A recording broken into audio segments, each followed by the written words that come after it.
Is Vladimir Putin blackmailing Donald Trump? And if so, what can we as spiritual beings do about it? Welcome to Trevor's Tarot, Astrology, and Spirituality.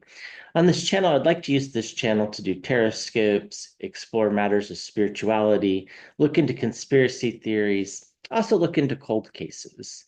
So keep your suggestions coming.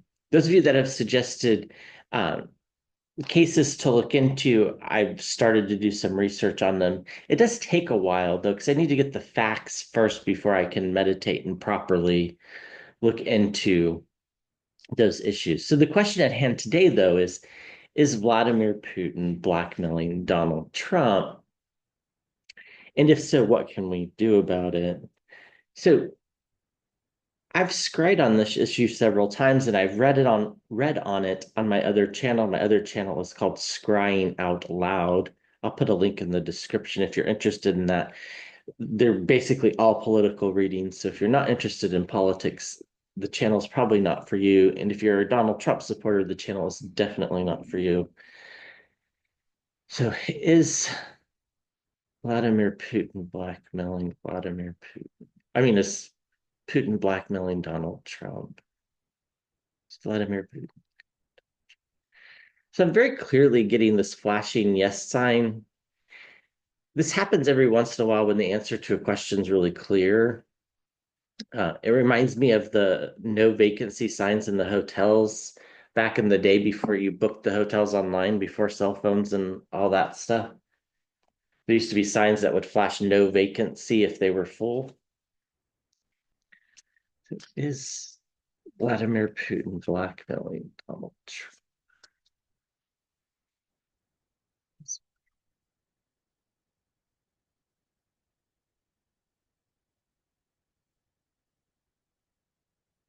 Let's see what we can get from the cards.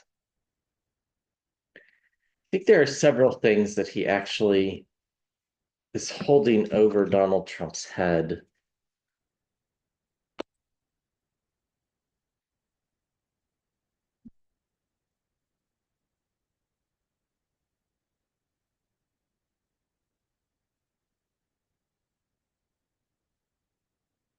What the cards say. So is Putin blackmailing Donald Trump? Yeah, I mean, this is a yes card, but it also shows that Vladimir Putin has strength over him, power over him. It's like in this depiction, Vladimir Putin is the woman with the half lion face, and Donald Trump is the lamb who's kind of just waiting to be sacrificed or fearing being sacrificed and kind of is willing to do anything to avoid that happening. The challenge for for Vladimir Putin is that this is starting to raise some alarm bells in the United States. In particular, I think alarm bells probably were raised a lot faster outside of the world when the positions on Ukraine started to change. So J.B. Pritzker, who's the governor of Illinois, recently has been going around and saying, if I could ask Donald Trump one question, it is, what does Vladimir Putin know about you? What does he have on you? What dirt does he have on you? So this is changing the way things are going.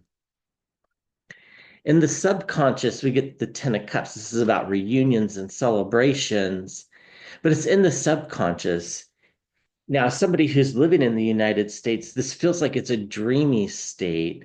It's a state of going back, like a nostalgic state of before Donald Trump existed in the US political system, where things, maybe weren't great, but we weren't worried about whether the leader of the country was actually doing the bidding for another country. Personally, I had a lot of disagreements with, I think, every president at some point, or something that I've disagreed with. I didn't like President Obama using drones, for example, to bomb places. That really bothered me. I didn't like the way George W. Bush handled the reaction to 9/11 and starting a war in Iraq, for example. Bill Clinton, I didn't really like the way they did welfare reform. So, I don't think we're supposed to always agree with our political leaders, whether we support them or not, or voted for them or not. That's not really the question. The question really is going back in the history, as far as I can remember, I never once questioned whether a president had the interest of the United States or the people of the United States as far as a safety in mind. And now all of a sudden we have that question. Does Donald Trump actually have the people of the United States? Is he putting them first? That's his slogan, America First. We'll look into that, but pretty much everything he says is a lie. So therefore, America First is clearly a lie if we go with that hypothesis. In the past, we had the Ace of Pentacles. This was the new beginning that we had under President Biden, where we got 4 years of being able to take a breath. Now, we went through COVID, so the first couple of years of it were a bit exhausting, but there came a point where we were able to kind of breathe and not really worry about whether the United States was doing things for the people or for another country. And that's what the Ace of Pentacles in the past is representing. In the sky, we get the Three of Pentacles. This isn't surprising at all. This is circles of support around money involving three people sometimes. The three people are Vladimir Putin, Donald Trump, and Elon Musk. Elon Musk and Vladimir Putin have some sort of control over Donald Trump. And we as spiritual beings need to come to terms with how we can handle that. Because while it is political, it's also a matter of spirituality. For example, in the US, the United States cut off funding to something called US aid. Excuse me while I take a sip of my tea. Now, USA provides, was providing HIV medication for people in Africa. And now people in Africa are at risk of dying of AIDS. This is, something that hasn't really been that common in the world for a while. So it is a spiritual matter. It's a matter of grief and hardship. It's a matter of people's rights being taken away when all of a sudden the administration of the United States can say to people living in the United States, yeah, we're going to send you to El Salvador. No, you don't get a hearing before the judge. We're just going to send you to El Salvador. There's no due process anymore. And of course, innocent people are going to get wrapped up into it. So while this might seem political, it's far bigger than politics. In the near future, we get the Two of Cups. This gives me a little bit of hope. So this is a partnership forming. What that partnership is, I'm not sure. This could be Europe coming together with Australasia, for example, and Canada. It could be other countries uniting together to stand up for the people in the United States and to stand up to Donald Trump. That's what it feels like, and that's in the future. This will put Donald Trump on the defense. He'll have to defend himself in his decision with the Seven of Wands. There'll be a return eventually to logic, consistency, and stuff. Now, that isn't going to be tomorrow. I wish it were. I wish it was that simple, but it's not. But there will eventually be a return to logic and consistency. And once it starts, it's going to go fast. It's going to seem fast, but it's going to be exhausting. And we need to be prepared physically, mentally, and spiritually for this particular point in time. Because ultimately, our job as humans, the way I see it, my life philosophy per se, and I think many others, is that our job is to make things easier for the next generation and to preserve what we have, expand rights, not take them away. The Six of Cups is all about intergenerational relationships. And it's inevitable that it'll happen. We're waiting for the ship to come in. The ship is coming in from overseas, though. I feel like the help is going to come from abroad. And it might be just as simple as, you know, the Prime Minister of England or uh, Macron from France or the Chancellor from Germany just asking on camera in front of everybody to Donald Trump, what does Putin have on you? I think that would go a long ways. And we'll talk about what we can do as individuals. But this is a big crossroads for the world. Nobody really knows how to act yet. And that's why things are a little crazy and confusing. There's lots of anxiety, just lots of anxiety with the Nine of Swords. Everybody, especially in the United States, even if they voted for Donald Trump, they're anxious. They're uncertain about what's going on. Very nervous about people being deported without due process. That's basically the chariot card is like for entertainment purposes only human trafficking, because that's what that is, right? Taking people away without their permission, without due process is human trafficking. And there's a longing to get back to logic, consistency, a place where we can breathe. This card reminds me of just a place where you can breathe, like the scenery. It looks peaceful. The hope is that there's some sort of person willing to let the stuff out of the bag. The Page of Swords often refers to a spy in the camp. That's the hope. That's what everyone's praying for. Everyone is hoping that that happens and that the Ace of Swords comes. And the Ace of Swords, of course, represents the truth, and that the truth is revealed about what's going on, and that this dark cycle can come to an end with the World card, and we can reach a point of, of moderation and temperance where we all can, again, just take a deep breath, relax, and not have to worry about every single day what is the leader of the United States doing. It's never used to be this way. There's a generation of young people in the United States that don't know that though, because they've grown up with this energy their whole lives.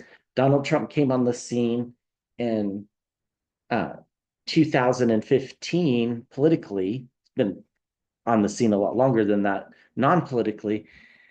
And so from 2015 to 2025, it's been nothing but Donald Trump. Even when Biden was president, he was still there. It's exhausting. And we need to figure out how we can handle that. Now, the actual dirt that Putin has on Donald Trump, we could look into that, but I don't think that's for this channel. That's for the other channel. But let's just ask, to what extent is Putin calling all the shots in the US? Is he basically the president of the United States? Is Putin calling all the shots in the US?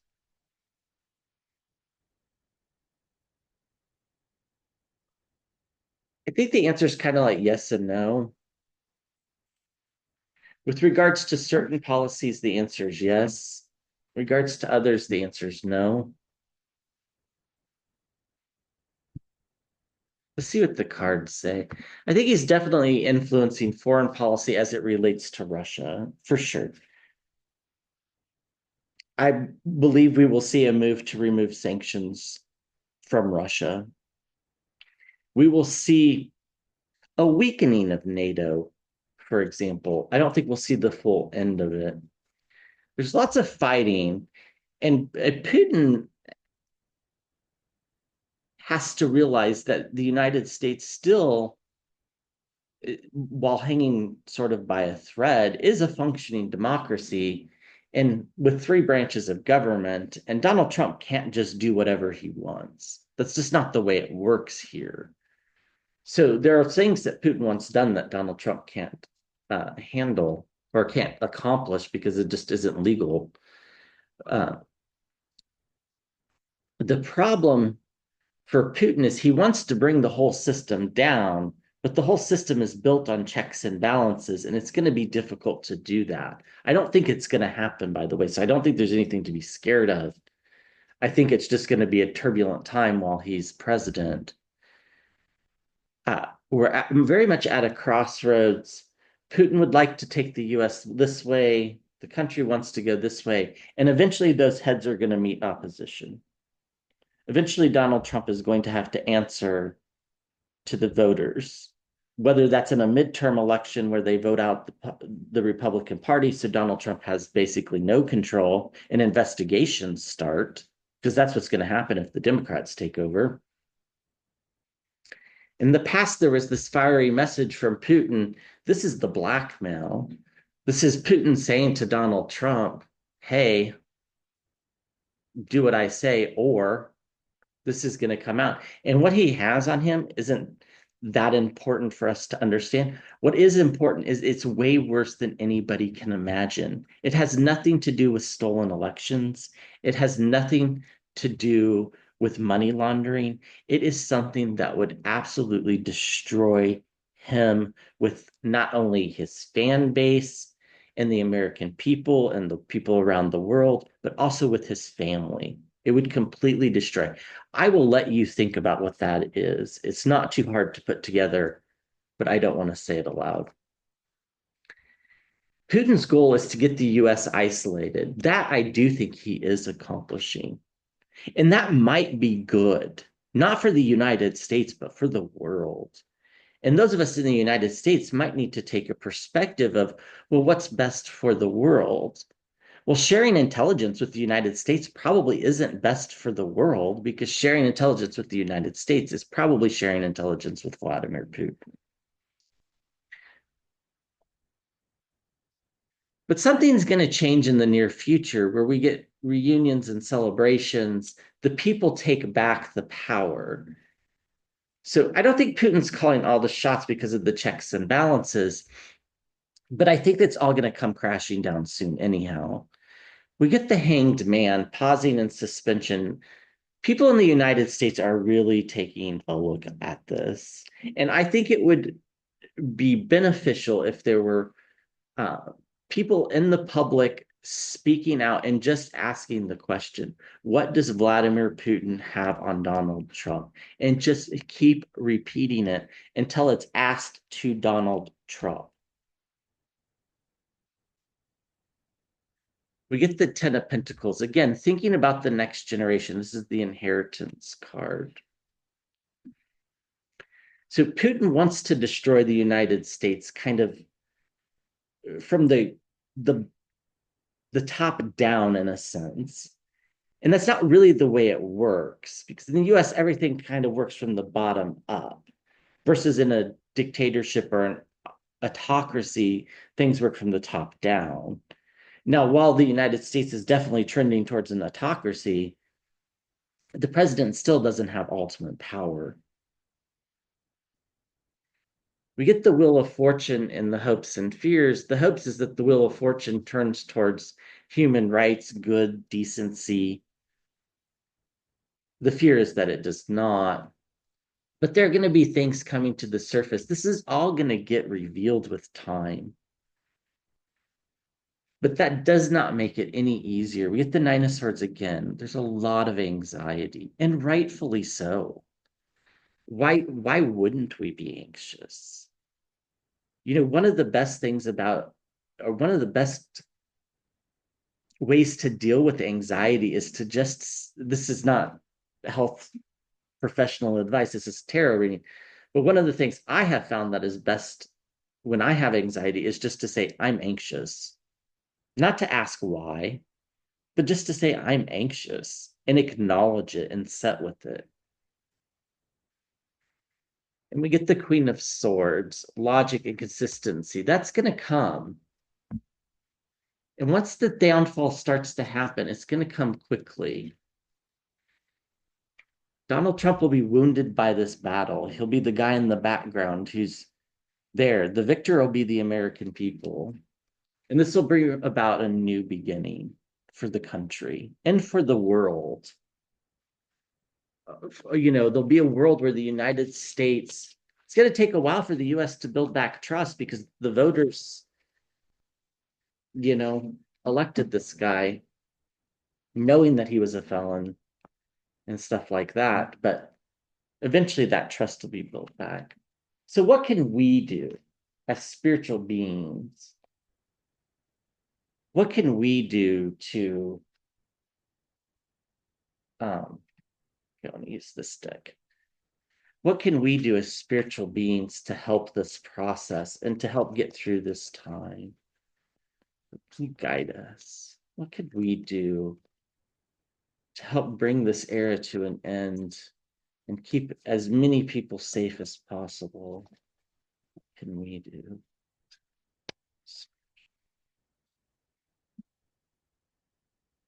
Let me just take a sip off of my tea.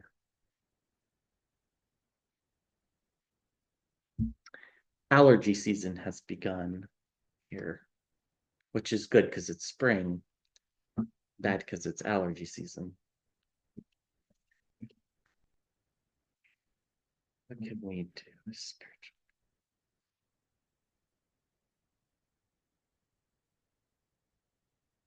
I think the biggest thing we can do is just ask the question.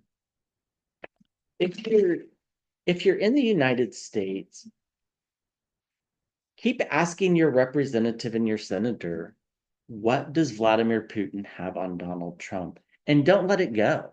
Do it every day. There's that 5calls.org where it'll tell you who your representative is, and you can just call and you can just keep asking that question. And you can ask, not only just Republicans, but Democrats too, so that Democrats start asking the question in public. It's like the worst hidden secret. Right now, there's a lot on our plates as spiritual beings, especially if you're in the United States, but around the world too, because things going on in the United States affect everybody. It brings worry, it brings things. It's not because the United States is the center of the world. It's because the questions that are going on involve countries that have nuclear weapons and nuclear power plants. And there's just an undercurrent of anxiety, whether we're thinking about it or not. So one of the things that we can do is to kind of try to find some balance. Maybe not devote the whole day to thinking about this. Maybe devote, an hour to an action, such as calling a representative. To devote an hour to an action, such as calling a friend and checking in on them. And not devote the whole day to being worried about this. There has to be some sort of action. It's a lot to bear. Really heavy burdens, the 10 of Wands. It's a lot to bear. And that is our challenge, is how do we bear this? That's what we need to figure out. And the answer is going to be slightly different for everybody else.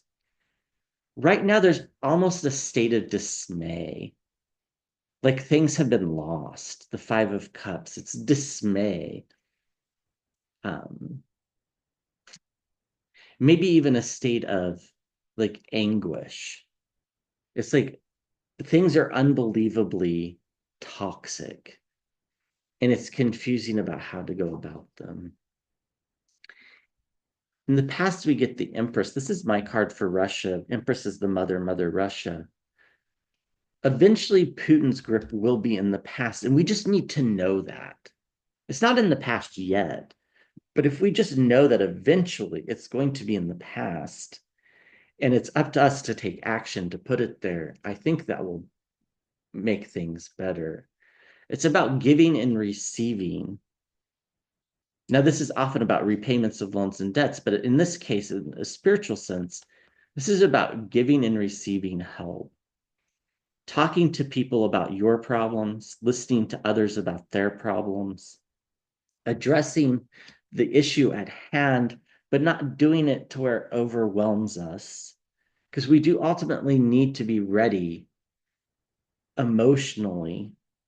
We need to be available to others as well. We can't just be inactive, but we can't overwork ourselves and overburden ourselves to the point that we're not helpful to ourselves and to others. In the near-term future, we get the Five of Pentacles. It's going to feel like we don't have all the information, and we don't. That's okay. We're left out in the cold. The information will come to light. Know that the wheels of fate are turning, and they do tend towards justice, right? The Martin Luther King quote. Eventually, people are going to come to an understanding that what the US government is handing its citizens isn't something that the people in the US want. The world already kind of understands that the people in the US don't want this. But the people in the US that perhaps supported Donald Trump are also going to come to this understanding and not want what's being offered.